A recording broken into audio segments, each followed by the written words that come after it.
आणि आकाशाकडे तोंड करून त्यानं गर्जना केली, बाप्पा तुला क्षमा नाही. वाड्यावरचे लोक दोंदे वाढवतात. माझ्या काशाचे पाय लंगडे होतात आणि मोगरा मात्र फुलतच राहतो. असं वाटतं की खानोलकरवर काही लिहू नये. त्याच्या पुस्तकातून जो खानोलकर आता हाती उरलाय त्यालाच घेऊन एकटं बसावं. त्या पुस्तकातून त्यालाच बोलू द्यावं, त्याचंच ऐकत राहावं. त्याच्या त्या लोकविलक्षण अनुभवांची खोली गाठण्याची आपली ऐपत आहे की नाही हे आजमावत राहावं. आणि श्वास कोंडायला लागला तर स्वतःच्याच मनाशी पराजय मान्य करावा आणि गप्प बसावं. हा एक नवलाचा पक्षी या मराठी साहित्यात आला काय, गायला काय, नाचला काय, कधी कळेल कळेल असं वाटणारं बोलला काय, आणि कळण्या न कळण्याच्या सीमेवरच काहीतरी सांगता सांगता पुन्हा ज्या अज्ञात घरट्यातून आला होता तिथे निघूनही गेला काय.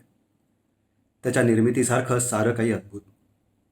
वयाच्या वडिलकीमुळे किंवा आणखी कशामुळे कोण जाणे, खानोलकर भेटला की किंचित संकोचानं वागायचा. पत्रातून आदर वगैरे व्यक्त करायचा. त्याचं अवध्य नाटक पुण्यात पाहिल्यावर मी त्याला घरी घेऊन आलो. सकाळचा प्रयोग होता. अचानक थिएटरात भेटला. शाळेतले शिक्षक फळ्यावरचं लिहून झालं की मुलांकडे चष्म्याच्या फ्रेमच्या वरच्या काडीवरून बघतात तसं बघायची त्याला सवय होती. तोंडात नेहमीप्रमाणे भरपूर पान भरून रंगलेलं होतं. कोकणीत मुमुरकेशे म्हणतात तसं बिन आवाजाचा हसण्याची त्याची लकब होती. वयाचा मान राखल्यासारखा समोर आला. मी म्हटलं, नाटक संपल्यावर घरीच. नाटक संपलं आणि नाटकातल्या बऱ्या वाईटाची चर्चा करत आम्ही घरी आलो. दुपारी 1-1:30च्या सुमाराला. संध्याकाळी 5-6 वाजेपर्यंत आम्ही बोलत होतो. आणि आश्चर्य असं की खानोलकरच बोलत होता. इतकं दीर्घ आणि मनातलं काही सांगावं अशा तळमळीनं त्याच्याशी झालेलं तेवढंच माझं बोलणं. वास्तविक पोटाची सोय म्हणून तो रेडिओत नोकरीला आला त्यावेळी मीही रेडिओतच होतो. सरकारी शिडीच्या हिशेबात मी साहेबाच्या पायरीवर होतो. खानोलकर स्टाफ आर्टिस्ट म्हणजे हरकाम्या. मंगेश पाडगावकरांना सहाय्यक. म्हणजे रेडिओवर टॉक घ्यायला आलेल्या माणसांना स्टुडिओत नेणं, इंजिनियरांची मनधरणी करून एखाद्याचं रेकॉर्डिंग उरकणं, चेकच्या आगाऊ पावतीवर सही घेणं, प्रत्येकाचा टॉक छान झाला म्हणणं वगैरे विविध उरकण्याची कामं त्याच्याकडे असायची. तिथे त्याला बसायला खुर्चीही नव्हती, कारण सदैव कुणा कुणाला तरी इतो भवानं करण्याची त्याची ड्युटी असायची. त्या काळात मी आणि पाडगावकर एकाच खोलीत टेबले मांडून बसत होतो. खोलीत साहित्यिक, नाटककार, नटनटी आणि इतर आल्या गेल्यांचा खूप राबता असे. गप्पा गोष्टी चालत. त्यात खानोलकर नसे. चिंत्र खानोलकर किंवा आरती प्रभू या नावाला पुढे जो अर्थ आला तो त्यावेळी आला नव्हता. आणि असता तरी रेडिओ जिथे मर्ढेकरांसारख्या स्टेशन डायरेक्टरच्या प्रतिभेला कोणी भीक घातली नाही तिथे खानोलकरसारखा टेम्पररी स्टाफ आर्टिस्ट कीच पेडकी पत्ती. सरकारी नोकरीत, मग ती रेडिओतली असो किंवा रेव्हेन्यूतली असो, जो आपली प्रमोशनं अडकवू शकतो, बदली करू शकतो, सस्पेंड किंवा डिसमिस करू शकतो, तो तेवढा मोलाचा. तिथेही कोणीतरी सरकारी नोकरीला अयोग्य असण्याचा रिपोर्ट करून खानोलकरची ती नोकरी घालवण्याचं पुण्य संपादन केलं. असल्या अनेक पुण्यश्लोकांनी नियतीसारखा त्याचा पिच्छा पुरवला होता. दुष्काळी विभागातली गावकुसरा बाहेरची दरिद्री कुटुंब जगायला म्हणून गावोगावी वणवणतात. व्यंकटेश माडगुळकरांच्याच कथेत की कादंबरीत मी अशी माणसं जगायला बाहेर पडली हा शब्दप्रयोग प्रथम वाचला होता आणि माझ्या मनावर एक भयंकर असा कायमचा ओरखडा पडलेला आहे. ते एक संस्कृती, नीती अनीती, मंगल अमंगल यांसारख्या कल्पनांना उद्ध्वस्त करणारं भयानक वाक्य आहे. खानोलकर कोकणातून असा केवळ जगायला म्हणून मुंबईत आला. पाडगावकर, श्रीपू भागवत यांच्यासारख्या त्याच्या प्रतिभेचा गुण जाणणाऱ्यांनी त्याला जगायला मिळावं यासाठी धडपड चालवली. पण कोणीतरी त्याला मारायलाही अज्ञात ठिकाणी सदैव उभं असायचं. मी प्रथम भेटलो तो या अशा नुसत्या जगायला आलेल्या खानोलकरला. त्याच्या साऱ्या वागण्यात अशा परिस्थितीतल्या माणसाचा निमूटपणा असे. रेडिओच्या कॉरिडोर्समधून अशा त्या निमूटपणानं हातात सरकारी कागद घेऊन हिंडणारं ते झाड आतून किती अद्भुत चैतन्यानं भरलेलं आहे याचं मनाला त्याकाळी अंदाजच आला नाही. स्वतःला आतल्या आत ओशाळे ओशाळे करून टाकणारा जीवनात ज्या काही आठवणी असतात त्यातली ही एक आठवण. त्या काळात त्याच्या मनाला आस्थेनं कुरवाळणारा एक शब्द आपण त्या माणसाशी बोललो नाही याची जाणीव आपल्यालाच लाज वाटायला लावते. असेच काही महिने गेले. खानोलकरचा रेडिओशी नोकरीचा संबंध तुटला. पाडगावकर वगैरेंची पुन्हा धडपड चालू झाली. त्याला मुंबई विद्यापीठात चिटकवला. अशीच कसली तरी जगायला मदत करणारी नोकरी. पण या काळातच सत्यकथेतून येणाऱ्या त्याच्या कथा कवितांनी आपली किमया दाखवायला सुरुवात केली. आणि ज्याच्या सहवासात रात्रीच्या रात्री उजाळता आल्या असत्या असा हा माणूस आपल्या इतका जवळ होता आणि त्याचा तो केवळ जगणाऱ्या माणसाचा सदरा दृष्टीआड करून त्याची झळाळी पाहण्याचा, त्याच्या त्या असहाय्य निमूटपणातून त्याला खेचून बोलकं करण्याचा आपण कधीच प्रयत्न करू नये याची खंत मनाला डाचत राहिली. साहित्यात किंवा एकूणच कलेच्या क्षेत्रात नव्या जुन्याचा प्रपंच करावा असं मला कधीच वाटलं नाही. कितीतरी अनोळखी असणाऱ्या नव्या लेखकांचे साहित्य वाचल्यावर त्यांच्या परिचयाची ओढ माझ्या मनाला लागलेली आहे. या नव्या नव्या लेखकांनी मनावर वाढत्या वयाचं शेवाळं माजू दिलं नाही हे त्यांचे केवढे उपकार आहेत. उत्तम कला हे असलं वयाचं शेवाळं किती हलक्या हातानं बाजूला करून आपल्या मनाला नवी उमेद देत असतं. अशा वेळी हात त्या कलावंताच्या पाठीवर शाबासकी देण्यासाठी उत्सुक नसतात, तर क्षणभर त्या हातांच्या आपल्या हातांना स्पर्श हवा असतो. तो हात हातात धरून, मित्रा, कालच्यापेक्षा आज तू मला किती निराळं केलंस. यापूर्वी माझ्या दृष्टीला न पडलेल्या एका अपरिचित ऐश्वर्याचं धनी केलंस, हे सांगायचं असतं. कधी एखाद्या शब्दाचा त्यापूर्वी कधीही प्रतीत न झालेला अर्थ, कधी त्यापूर्वी कधीही न ऐकलेल्या नादाचं वैभव, कधी अभिनयाची त्यापूर्वी कधीही न अनुभवलेली खोली, हे का निराळ्याच गगनमंडळातल्या नक्षत्रांचं हे देणं आहे. विंदा करंदीकर जेव्हा कधी कधी घेणाऱ्याने देणाऱ्याचे हात घ्यावे असं म्हणतात, त्यावेळी असं वाटतं की तसले ते समर्थ हात पेळण्याच्या भुजा आपल्याला नसल्या तर नसेनात का. ती जाणीव ठेवून निदान देणाऱ्याचे हात आपल्या हातात तरी घ्यावेत. खानोलकरचा हात असाच असंख्य वेळा हातात घ्यायला हवा होता. वयाची वडीलकी कित्येकदा निष्कारण आड येते. जेमतेम वर्ष झालं खानोलकरने त्याचा नक्षत्रांचे देणे हा कविता संग्रह मला अर्पण केला होता. मला पत्ताच नव्हता. एके दिवशी पोस्टानं प्रत आली. वर सप्रेम भेट असं लिहून खाली चिंत्र खानोलकर ही सही. 28 एप्रिल 1975 ही तारीख. महिन्याभराने सहज पुन्हा एकदा एकेकाळी अधूनमधून वाचलेल्या कविता सलग वाचाव्यात म्हणून संग्रह उघडला, तर आतल्या दुसऱ्या पानावर पु ल देशपांडे यांना हा छापील मजकूर. मी थंडच झालो. खानोलकरला पत्र पाठवून विचारलं की बाबा रे, माझा हा गौरव कशासाठी. 23 जून 1975ला खानोलकरचं उत्तर आलं. त्यातली शेवटची वाक्य होती, अजून खूप लिहायचं आहे, खूप मोठा पल्ला गाठायचा आहे. आशीर्वाद घेत घेत चाललोय. कुठला तरी भलताच पल्ला गाठायला खानोलकर निघून गेला. मनाला एकच रुखरुख वाटते, आणि ती म्हणजे त्याच्या असामान्य प्रतिभेच्या दर्शनानं थक्क होऊन मनात लिहून ठेवलेली शरणचिठ्ठी त्याच्या हातात वेळच्या वेळी पोचवायला पाहिजे होती. आता फार उशीर झाला. त्याच्या नाटकाबद्दल मी त्याच्याशी थोडा रागवूनही बोललोय. नाटक हा एक त्याच्या उभारणीशी संबंधित असलेल्या प्रत्येकाकडून फार मोठा मानसिक आणि शारीरिक परिश्रमांची मागणी करणारा कलाप्रकार आहे. इथे केवळ असामान्य प्रतिभेचा झपाटा पुरेसा पडत नाही. केवळ अफाट कल्पनाशक्तीचा आधारही नाटकाला चालत नाही. 1-0 बाजीरावचा प्रयोग पाहताना पहिल्या अंकानंतर मी भारावून गेलो होतो. तिथून ते नाटक वादळात सापडलेल्या जहाजासारखं हेलकावे घेत घेत एकदाचं येऊन किनाऱ्याला लागलेलं पाहून मला मनस्वी फार दुःख झालं होतं. खानोलकरच्या बऱ्याचशा नाटकांची हीच गत व्हायची. कादंबऱ्यांतून मनाला झपाटून टाकणारं खानोलकरचं अद्भुत नाटकाच्या प्रयोगात आपलं ते वातावरण दृगोच्चर करू शकत नव्हतं. त्याच्या लेखनात अशरीरपणानं वावरणाऱ्या सिद्धी इथे नटनटीच्या रूपानं हाडामासाच्या होऊन जड होऊन जात. त्यांचं ते निरालंब तरंगणं इथे अशक्य होई. ज्ञाताच्या कुंपणापलीकडे उडी घेण्याची खानोलकरची ओढ त्याच्या साऱ्याच साहित्यात दिसते. आकाशगोलातून उतरलेला नक्षत्रांचा क्षीण प्रकाश वस्तुजातावर अस्पष्ट राखेसारखा पसरलेला होता. यासारख्या एका वाक्यात खानोलकर साऱ्या वातावरणातला भकासपणा आपल्या कादंबरीत उभा करू शकत असे. कादंबरीत या वाक्यापाशी आल्यावरती आपण काही क्षण तिथे थांबतो. तो चित्रसंस्कार मनावर उमटलेला असतो. तो न्याहाळायला सवड असते. नाट्यप्रयोगात अशी सवड नसते. खानोलकरने कितीतरी नाटकं लिहिली, पण त्याची नाटकं पाहताना खानोलकर नाटकाच्या आग्य वेताळापुढे आपल्या अद्भुत कल्पनांचा बळीच देत आहे असं वाटतं. त्याच्या उन्मादी प्रतिभेला नाटकाला आवश्यक असणारा धीर नसावा. त्याच्या लिहिण्यातला वेग आणि आवेगही नाटकाच्या बाबतीत आड आला की काय कोण जाणे. याचा अर्थ त्याने नाटकाची रूढ चाकोरी स्वीकारायला हवी होती असा मुळीच नाही. पण आपल्या बेभान प्रतिभेवर निदान नाटकात तरी त्यानं स्वार व्हायला हवं होतं. कदाचित माझी अपेक्षा चुकीचीही असेल, पण योग्य परिष्करणाच्या अभावी फसत गेलेली त्याची नाटकं पाहताना हळहळ वाटायची. वादळातल्या खलाशांसारखे आमचे गुणी नट रंगभूमीवर खानोलकरच्या नाटकाचं तारू घेऊन निघाल्यासारखे वाटत. कवितेतून आणि कथा कादंबऱ्यातून भूतासारखा मानगुटीवर बसून आरंभापासून अखेरपर्यंत धरलेलं झाड न सोडणारा खानोलकर आपलं नाटक मात्र अर्ध्यावरच सोडून निघून गेल्यासारखा वाटायचा. मोहोर किती अपूर्व असायचा, पण फळ मात्र धरत नव्हतं. अंगात येणे वगैरे प्रकारात मला रस नाही. त्या दिशेनं आम्ही कधी मौज म्हणूनही फिरकलो नाही. पण खानोलकरचं लिखाण वाचताना विंदा करंदीकरांच्या मी तर बाबा झपाटलेलाची फार आठवण येते. खानोलकरशी ज्यांचा अधिक जवळचा संबंध आला त्यांनाही खानोलकर नावाचा माणूस आणि कलावंत खानोलकर यांच्यातील विसंगती बुचकळ्यात टाकणारी होती. कित्येकदा मनस्ताप देणारीही होती. सामान्य व्यवहारात उद्धटपणा म्हणावा अशाही रीतीनं तो वागला.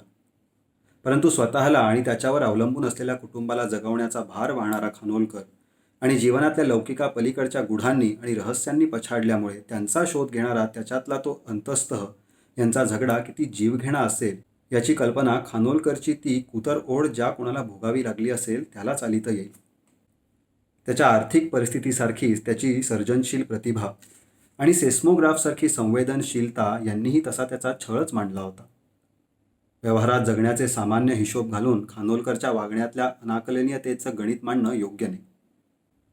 नक्षत्रांचे देणेतल्या पहिल्याच कवितेत त्याच्यातला तो आरती प्रभू म्हणतो, या माझ्या आजाण कवितेच्या वाटेला जाऊ नका, कारण ती ज्या वाटा चालत आली आहे त्या आहेत तिच्या नागमोडी स्वभावातून स्फुरलेल्या. मोडून पडाल. पोटातल्या जाळाला एकदाची आहुती देऊन त्यातल्या 4 ज्वाळा कमी केल्यानंतर काकडा घेऊन अज्ञात गुहेत हिंडावं, तसं त्याच्या त्या असंख्य रहस्यांनी भरलेल्या अंतर्विश्वात हिंडणारा हा माणूस. ते हिंडणंही नियतीनेच त्याच्या मागं लावलं होतं. म्हणून कवी कलावंत असली त्याची पोज नव्हती. हा कुठला विश्वंभर आपल्याला बोलवतं करतो आहे याचं त्याचं त्यालाच सर्वात मोठं गूढ होतं. आणि म्हणून तो म्हणतो की मी स्वतःच पाहतो आहे स्वतःच्या कवितेला एखाद्या पेटलेल्या दिव्याप्रमाणे दूर ठेवून. खरं तर पेटलेल्या धुनीसारखं कसं म्हटलं नाही कोण जाणे. असला दिवा जीवनातल्या आशा या अगोचरावर प्रकाश टाकत असतो की त्याच्या अस्तित्वाची मनुष्याणाम सहस्त्रेषु अशा एखाद्यालाच अनुभूती असते. ते अगोचर खानोलकरच्या सगळ्या कलाकृतीतून आपलं अस्तित्व घेऊन वावरत असतं. ते रूढार्थानं सुंदर असतं असं नाही.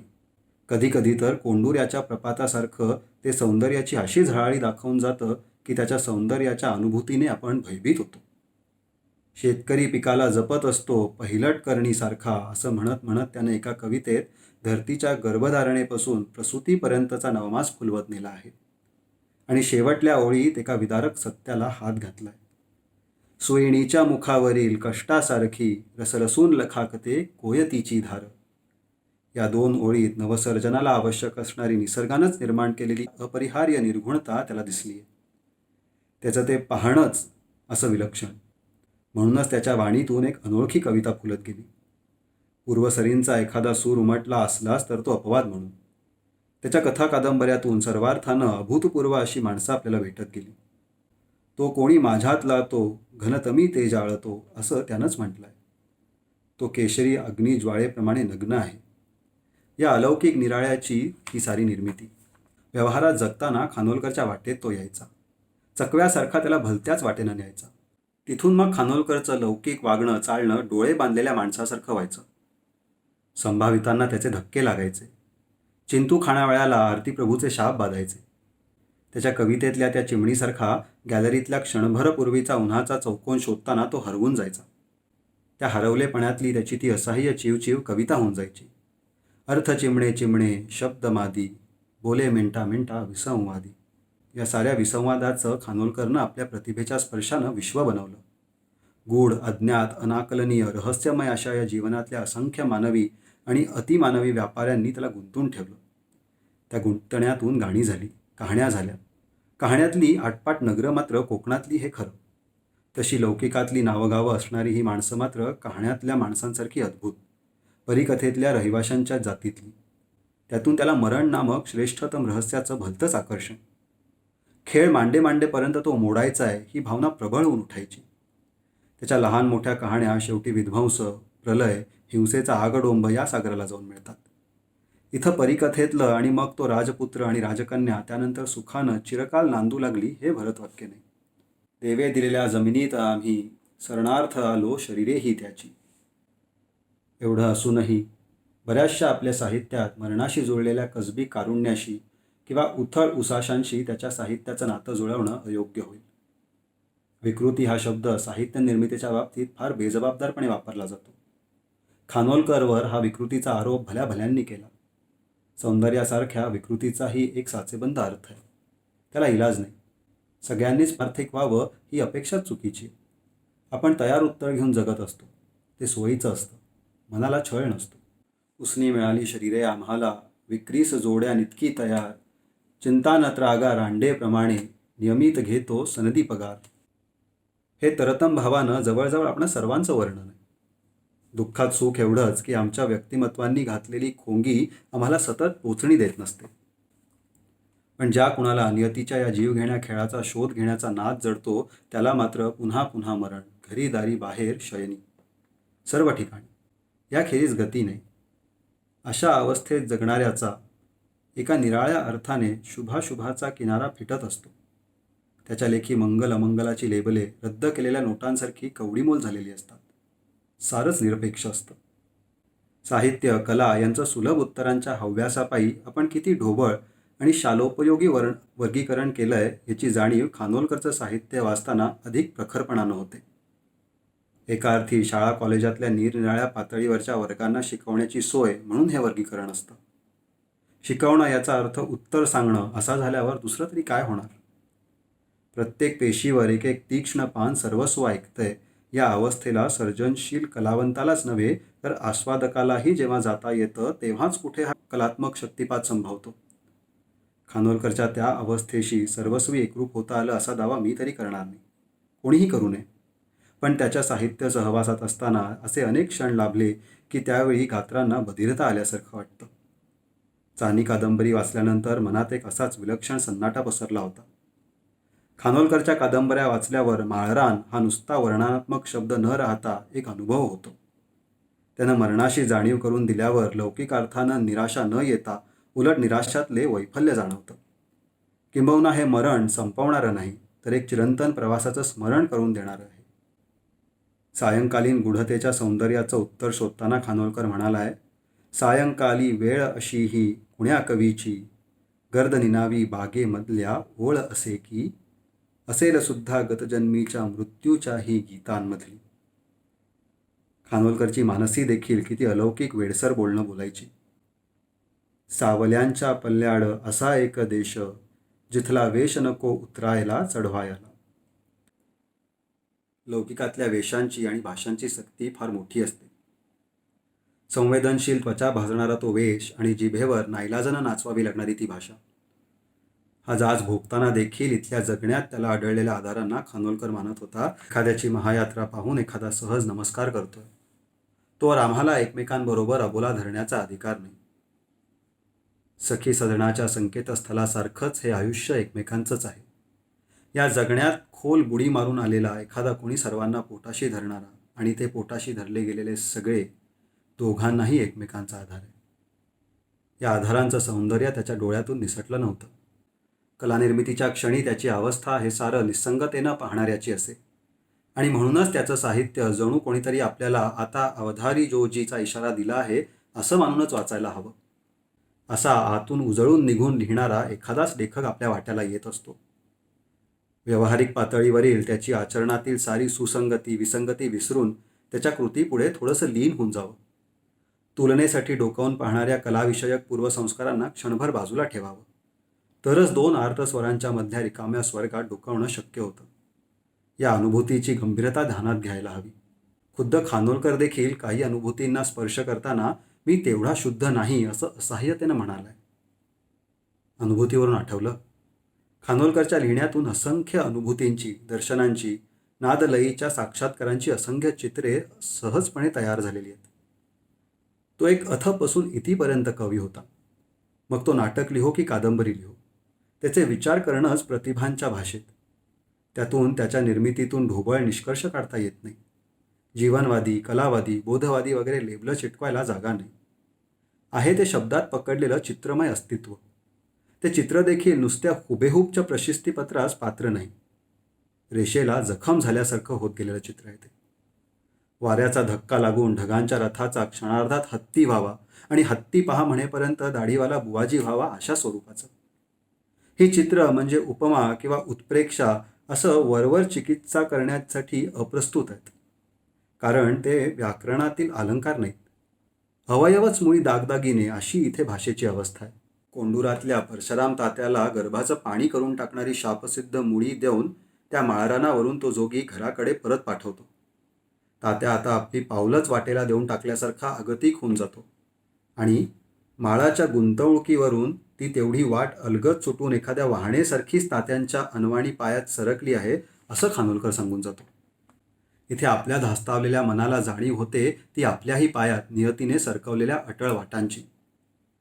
नादांसारखं या प्रतिभांचेही प्रतिध्वनी उमटत असतात. मग तात्या फोनोच्या पिनेसारखं पुढे पुढे सरकू लागतात. फोनोच्या प्लेटीच्या चाकोऱ्या, त्या चाकोऱ्यात कोरलेलं गाणं, प्लेटीच्या मानगुटीवर बसलेला आणि चाकोरीत रुतलेला तो पिनचा हात, ती कोणीतरी फिरवलेली किल्ली, असंख्य प्रतिध्वनी. डोक्याला मुंग्या यायला लागतात. त्याच्या कादंबऱ्यातून नुसत्या काळोखाचीच कितीतरी चित्र आहेत. कोंडुरा कोसळतो त्या खोल विवराला तो अमावस्येचं उगमस्थान म्हणून गेला आहे. रात्रीच्या वेळी मठाच्या दिशेनं निघालेल्या परशुराम तात्याला जिकडे तिकडे काळोखात मोठमोठ्या दरोडेखोरांसारख्या रेषा ओढल्यासारख्या वनस्पती दिसत होत्या. कुठे थंड काळोख आहे, कुठे कुजलेला काळोख आहे, कुठे काळोखाच्या भिंतीवर एखाद्या प्रचंड घोरपडीसारखा चिकटलेला गारवा आहे. कित्येकदा वाटतं की खानोलकरनं दिवसापेक्षा रात्रच मनात अधिक साठवली. त्याचा काळोख म्हणजे केवळ प्रकाशाचा अभाव नाही, त्याला स्वभाव आहे. रात्रीनी त्याला केवळ नक्षत्रांचं देणं दिलं नाही, तर अंधाराचंही दिलं, आणि अंधाराशी अपरिहारपणानं जोडल्या गेलेल्या भुताटकीचंही. कोकणातले पोर भुताटकीच्या कथा कहाण्या ऐकत ऐकतच वाढत असतं. इथले वड पिंपळ नाना प्रकारची चरित्र घेऊन उभे असतात. असंख्य आधिव्याधी आणि कौटुंबिक कलागतींच्या कारणांनी आडांच्या, विहिरींच्या आणि तळ्यांचा तळ गाठलेल्या कोवळ्या सवाष्णी शुभवस्त्र लेवून केस मोकळे सोडून अपुऱ्या वासनांच्या पूर्तीच्या आशेनं काठाशी येऊन औसे पुनवेच्या मध्यरात्री वावरत असतात. इथल्या भुताटकीला स्मशान हेच निवासस्थान नाही. मेल्यावरही वाड्याची रखवाली न सुटलेला मूळ पुरुष कधी नाग होऊन तर कधी जिवंतपणी वागवलेला नेसूचा पंचा कमरेला खोचून आणि हातात दांडकं घेऊन गस्त घालीत असतात. इथल्या देवळातली घंटा अवेळी वाजते आणि झोपेतल्या झोपेत सुद्धा देवाआधी देवाचरा नमस्कार घडतो. क्षुद्र स्वार्थ आणि अतोनात आंधळा परमार्थ यांचे या परिसरात एक काहीच्या काही झंगाट जमलेलं आहे.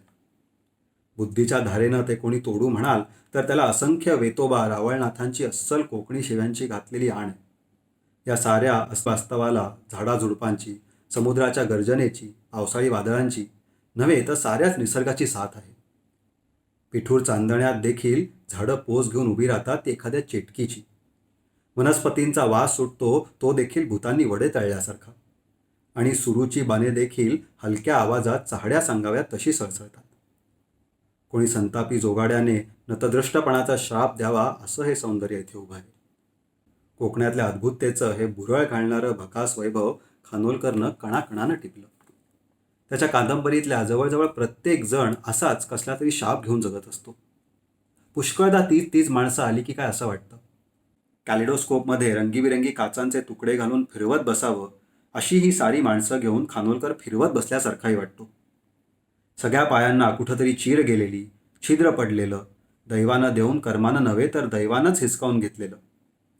रात्रकाळी अजगर, कोंडुरा, चानी, अगोचर, शापभ्रष्टांसारख्या स्त्री पुरुषांच्या या कहाण्या आणि अगडबंब वाजे डमरू म्हणणाऱ्या भूतगणानं करावी तशी त्या कहाण्यांना एक अलौकिक अरूपाची साथ, एक निखळ अस्तित्व, त्यातून काहीही सिद्ध करण्याचा आग्रह नसलेला अलिप्तपणा. पण खानोलकरच्या प्रतिभेच्या गुणामुळे त्यातूनही त्याचाच शब्दप्रयोगाचा आधार करून सांगायचं म्हणजे एक विस्तीर्ण पोफळीचा गंधार ऐकू येतो आणि त्या प्रतिभेचं स्वयंभूपण जाणवतं. त्याला दाद देऊन शुद्ध व्हावं असं वाटायला लागतं. प्रतिभासंपन्न लेखक जीवनातल्या या नाना रहस्यांच्या शोधात असतात, तर समीक्षक त्या निर्मितीतल्या उच्च नीचतेच्या निकषांच्या पट्ट्यांच्या. हा देखील सर्जनशील कलावंतांच्या निर्मितीच्या ध्यासासारखा एक प्रामाणिक ध्यास. समीक्षकात दुय्यम तिय्यम असतात तसे लेखकातही असतात, वाचकातही असतात. पण खानोलकरसारखा लेखक मात्र या सगळ्यांना चकवा देऊन जातो. त्याच्या निर्मितीमागली प्रेरणा, प्रयोजने आणि सूत्र शोधताना धापा लागतात. त्याच्यावर झालेल्या संस्कारांची शोधाशोध सुरू होते.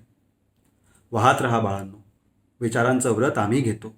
तुमच्या प्रवाहात विचारांचा प्रचंड भोवरा नको, गोठून जाल असं म्हणणारे स्वामी याला आपले अंतर्बाह्य दर्शन केव्हा देऊन गेले.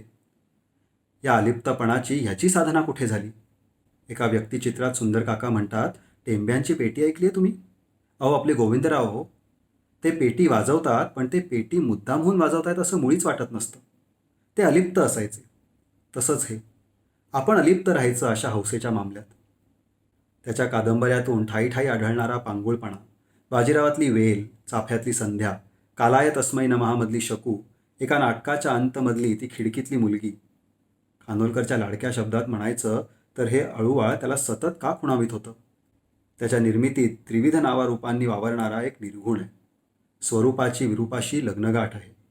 निसर्गासारखीच सौम्य आणि रुद्र यांची पाठशिवणी चालू आहे. मी एकदा खानोलकरला म्हटलं, अरे 2 पायांनी धड असलेल्या त्या आच्याला टॅक्सीखाली घालून पांगळा कशाला रे केलास? चष्म्याच्या काचेवरून पाहत खानोलकर हलक्या आवाजात म्हणाला, मी नाही केला, तो झाला. त्याच्या अनेक पात्रांविषयी मला त्याला विचारायचं होतं. आता वाटतं की त्यानं मला हेच सांगितलं असतं. मी नाही केला, तो झाला, ती झाली. गावकऱ्यांनी तिला ठेचून मारली. मामीनेच त्या ओव्या रचल्या. कुणाच्या खांद्यावर कुणाचं ओझं, असं तो म्हणाला होता. त्याच्या खांद्यावर असंख्य चित्रविचित्रांचं, नक्षत्रांचं, किरमिजी ढगांचं, अंधाराचं, पाण्याचं, सापांचं, देवळाच्या घुमटांचं, गाभाऱ्याचं, महाराणाचं ओझं नियतीने आणून ठेवलं होतं. एक एक ओझं तो कागदावर उतरवत होता. पण ओझी वाढतच होती. पिसाटासारखा ती तो उतरवत होता. चाफ्यातला विष्णू म्हणतो, अलीकडे आम्ही घोडे होऊन बसलो. आमच्या तोंडाला लगाम घातलाय कोणीतरी, लगाम. मला मर्ढेकरांच्या गच्च लगामची चटका देणारी आठवण झाली. तसलंच एक घोडं झालेला खानोलकर वेगानं दौडत होता. त्या दौड्यातही त्याच्या कानी तो पोफळीतला स्वयंभू गंधार पडत होता. ट्यूनर नावाचं त्याचं एक व्यक्तिचित्र आहे. बाजाच्या पेट्याचं ट्युनिंग करणाऱ्या माणसाचं. 2 सुरातील अतिसूक्ष्म नाती जपणारा हा ट्यूनर गर्दीने गजबजलेल्या आणि काळोखानं भरून गेलेल्या खोलीत राहत असे. आसपास बिघडलेल्या बाजा पेट्या. त्यांच्या सुरांच्या कर्णकर्कशपणातच कुठंतरी त्या सुरांची संगती, एकमेकांचे लागेबंधे त्याला दिसत होते. अवघ्या बिघडलेल्या गदारोळातील संगती शोधता शोधता त्याला आपल्या संसाराची नीट मांडणी करता आली नव्हती. ते एक काम राहूनच गेलं होतं. खानोलकरच्या साहित्यातल्या मोडक्या बाजापेट्यांसारख्या माणसांचा आणि त्यांच्याशी खानोलकरच्या जडलेल्या लागाबंध्यांचा छडा अशा वेळी लागल्यासारखा वाटतो. पण इतक्या सहजपणाने तो लागलाय असं मानू नये. न जाणो आयुष्याच्या उत्तरार्धात त्यांना आपल्या इथल्या मुक्कामातला आलेख त्याला साध्य झालेल्या दुर्मिळ अलिप्तपणानं मांडलाही असता. पण त्याआधीच वळचणीचं पाणी आढ्याला गेलं.